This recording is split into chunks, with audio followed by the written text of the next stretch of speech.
O combate. John Charles Wright. Combate, o bom combate da fé. 1 Timóteo 6,12. Existe uma série de passagens que falam a respeito de um combate cristão. Não penseis que vim trazer paz à terra. Não vim trazer paz, mas espada. João 6,27. Revesti-vos de toda a armadura de Deus para que possais ficar firmes contra as ciladas do diabo. Porque a nossa luta não é contra o sangue e a carne, e sim contra os principados e potestades, contra os dominadores desse mundo tenebroso, contra as forças espirituais do mal nas regiões celestes. Portanto, tomai toda a armadura de Deus, para que possais resistir no dia mau, e depois de terdes vencido tudo, permanecer inabaláveis. Efésios 6, 11 a 13. Participa dos meus sofrimentos como bom soldado de Cristo Jesus. 2 Timóteo 2,3. Palavras como essas são claras e inequívocas. Todas elas ensinam a mesma grandiosa lição. A lição é que o verdadeiro cristianismo consiste em um combate, uma luta, uma guerra. Verdadeiro. Não nos esqueçamos dessa palavra. Há muita religiosidade corrente nesse mundo que não é verdadeira. Não é o genuíno cristianismo. Lamentavelmente, muitos cristãos estão combatendo contra outros cristãos, julgando outros ao invés de si mesmos, condenando os pecados notórios de outros e absolvendo-se dos seus pecados secretos. Para esses hipócritas, vale lembrar a temida declaração de Jesus: pois nada há de oculto que não venha a ser revelado, e nada há em segredo que não seja trazido à luz do dia. Lucas 4:22.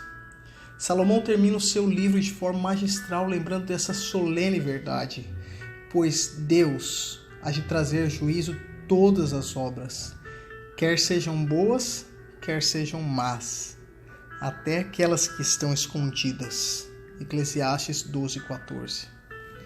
A grande guerra que temos de travar não é contra o pecado na vida de outros, mas em nossa própria carne.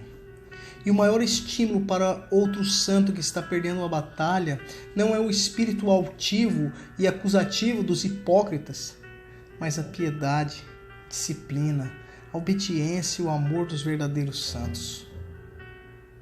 Portanto, eu vos conclamo, ministros do Evangelho e crentes comuns, pregadores e ouvintes, jovens e velhos, pessoas importantes e pessoas humildes, ricos e pobres, nobres e plebeus, reis e súditos, senhores de terra e lavradores, sábios e ignorantes, todos, igualmente, precisam pegar nas armas e encaminhar-se para a guerra. Todos nós, por natureza, temos um coração cheio de orgulho, de incredulidade, de indolência, de mundanismo e de pecado. Todos estamos vivendo em um mundo repleto de armadilhas, de abismos e de precipícios para a alma. Todos nós, desde a rainha em seu palácio até o pobre em sua oficina de operário, precisamos combater se quisermos ser libertos. E esse combate desconhece períodos de descanso ou férias. Tanto em dias úteis quanto em feriados, tanto em casa como em público, tanto em pequenas coisas como em grandes questões, o combate cristão segue sem trégua. Os adversários contra os quais temos de lutar não tiram férias, nunca dormitam e jamais se entregam ao sono. Enquanto pudermos respirar, teremos de conservar posta a armadura, lembrando-nos sempre de que estamos em território inimigo. Aquele que quiser compreender a natureza da verdadeira santidade terá que reconhecer que o crente é um homem de guerra. Se ele tiver que ser santo, terá também de combater. Aquele que pretende condenar o espírito de luta, ensinando que devemos sentar-nos passivamente e que nosso dever consiste unicamente em buscar ter uma comunhão com Deus por meio da oração, leitura da Bíblia e frequência aos cultos, está compreendendo mal a sua Bíblia e incorrendo em grave engano. O mais triste sintoma de muitos que se intitulam cristãos é a total ausência de qualquer coisa que se assemelhe a um conflito e um combate em seu cristianismo. Eles se contentam em ser quem são quando poderiam ser melhores.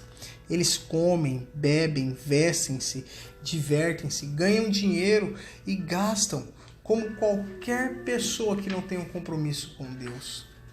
Vão à igreja 1 ou 2 vezes por semana e acho que isso é tudo que Deus espera ou que elas precisam. Essas pessoas desconhecem conflitos espirituais com suas vigílias, jejuns e orações.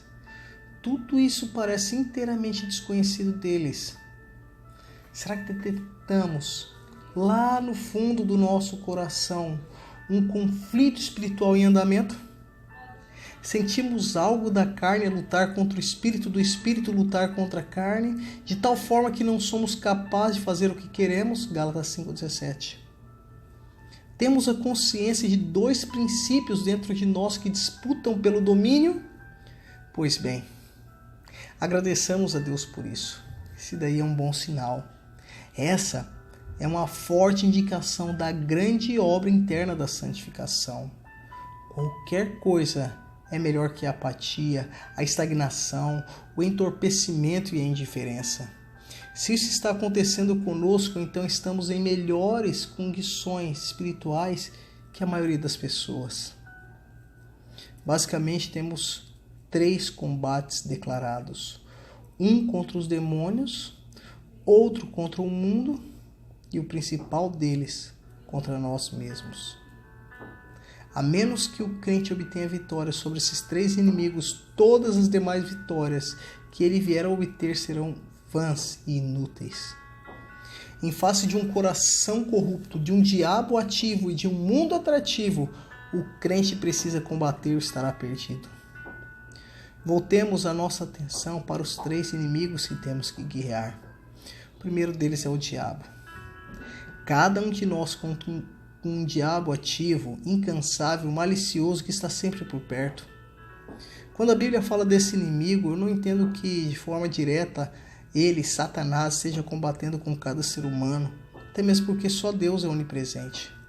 Pelo contrário, existe uma legião de anjos caídos, Apocalipse 12, 4 e 9, que estão sob sua ordem, não de maneira tão uniforme, submissa ou com a voluntariedade leal como muitos imaginam. Esses poderosíssimos adversários devem ser combatidos diariamente se quisermos ser salvos. Entretanto, não vamos obter vitória sobre o exército inimigo diante da vigilância e oração apenas, mas também por meio de combate. Quando o crente se reveste de toda a armadura de Deus. Em tempo de guerra, um dos nossos piores equívocos consiste em subestimar o inimigo e tentar fazer uma guerra pequena. O segundo grande inimigo é o mundo. Muitos falam de mundanismo sem ter um conceito bíblico disso. Afinal, o que é o mundo? O mundo é um estilo de vida que ignora a vontade do Criador. E nós não podemos ter nenhum tipo de afeição com o mundo que matou de forma tão brutal o nosso Salvador. Como vamos flertar com o mundo que assassinou o nosso Redentor? Se amarmos a Deus de todo o coração, de toda a alma e de todo o entendimento, não haverá espaço em nosso coração para o amor ao mundo.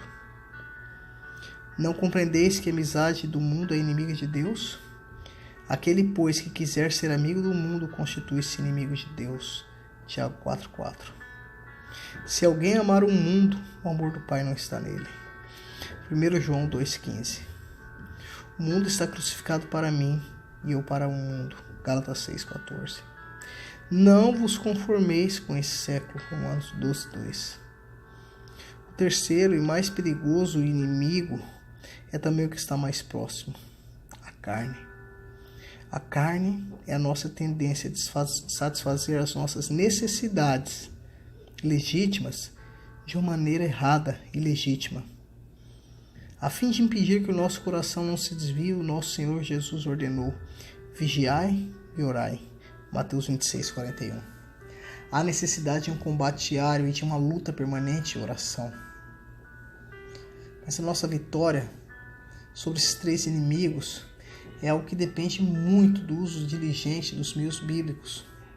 Quando eu falo em meios, eu tenho em mente a leitura da Bíblia, a oração privada, a frequência regular, a adoração pública e o autoexame. Ninguém que se descuida quanto a esses exercícios pode ter vitória nessa guerra. Não tenho descoberto o registro de qualquer grande santo de Deus que tenha se mostrado negligente com esses assuntos. Sem esforço, não há avanço espiritual em nenhuma outra área da vida. Esperar que um crente possa adquirir vitória quando se mostra negligente na leitura da Bíblia, na oração e no uso apropriado dos cultos é como um agricultor que semeia em seu campo, contentando-se apenas nisso, sem nunca se importar com ele até o tempo da colheita. Deus opera através de meio, e ele nunca abençoará a alma que pense ser tão elevada e espiritual que possa dispensar esses exercícios, como se eles fossem desnecessários. No entanto, nossa luta não se resume a reflexão, autoanálise, meditação e aquisição do conhecimento de Deus. A Bíblia deixa claro que a salvação do homem da condenação final do pecado é um ato exclusivo de Deus, mas não diz que a vitória sobre o nosso pecado é um ato exclusivo de Deus e que o nosso único dever é orar, ler a Bíblia e confiar nele. Nossa salvação vem sem nos custar nada, mas se quisermos ter vitória sobre a carne, vamos pagar por nós mesmos um alto preço. Veja o que a Bíblia diz. Fazei, pois, morrer a vossa natureza terrena. Colossenses 3:5. Mas esmurro o meu corpo e reduzo a escravidão, para que, tendo pregado aos outros, não venha eu mesmo ser desqualificado. 1 Coríntios 9:27. E os que são de Jesus Cristo crucificaram a carne com as suas paixões e concupiscências. Gálatas 5:24. Esforçai-vos por entrar pela porta estreita, pois eu vos digo que muitos procurarão entrar e não poderão. Lucas 13:24. Em realidade, não é a Bíblia que santifica, mas a nossa disposição ou decisão em obedecê-la. O que espantou Satanás no deserto da tentação não foi o recitar dos textos bíblicos. Lembre-se que Satanás também citou a Bíblia. O que espantou o diabo foi a disposição de Jesus em obedecer aquelas passagens que ele estava citando. Você pode ler a Bíblia de capa a capa, conhecer uma série de passagens de trás para frente e de frente para trás.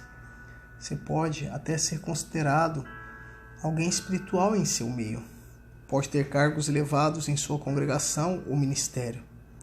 Pode ter tudo isso e ainda assim não estar guerreando. Pode ser tudo isso e ainda assim estar perdido. Assim como o legado de toda guerra é destruição, fome, doenças, órfãos, abusos e cemitérios cheios, da mesma forma, há um lastro de prejuízos por conta das guerras que temos que travar contra o mundo, o diabo e o eu. Mas certamente há coisas boas que resultam dessa batalha. Coisas boas que compensarão todas as perdas que tivemos. Afinal, quando o Senhor pede para deixarmos algo, Ele não está pedindo para deixarmos nada de bom para trás. Triunfo, como disse alguém, não é ausência de batalhas. Muitas vezes os soldados voltam das batalhas sem o braço, perna, olhos ou com o corpo queimado e a face deformada, mas voltam em triunfo. As marcas do ministério ficarão em seus corpos, no coração e na alma. No grande dia do Senhor, quando o grande general passar em revista as tropas, estaremos lá. Feridos, marcados, mancos, sangrando, mas finalmente estaremos lá. O Consolador está ao seu lado em cada batalha. Ele tem lhe auxiliado, ajudado, falado ao coração, trazendo à memória verdades que você se dispôs a aprender em suas horas de meditação. Mas cabe a você escolher. Ele não vai decidir por você. Não irá fazer de você um fantoche, um ventríloco ou uma marionete, guiando você como se você fosse um boneco sem vontade própria. Cabe a você escolher, cabe a você batalhar. É por isso que Deus ordena que nós lutemos, que nós vigiemos, que nós creiamos e que nos esforcemos e labutemos em uma série de passagens. Deus nunca disse que a jornada seria fácil, mas Ele disse que a chegada valeria a pena. Lembre-se, não há santidade sem luta. As almas salvas sempre serão aquelas que combateram um árduo combate.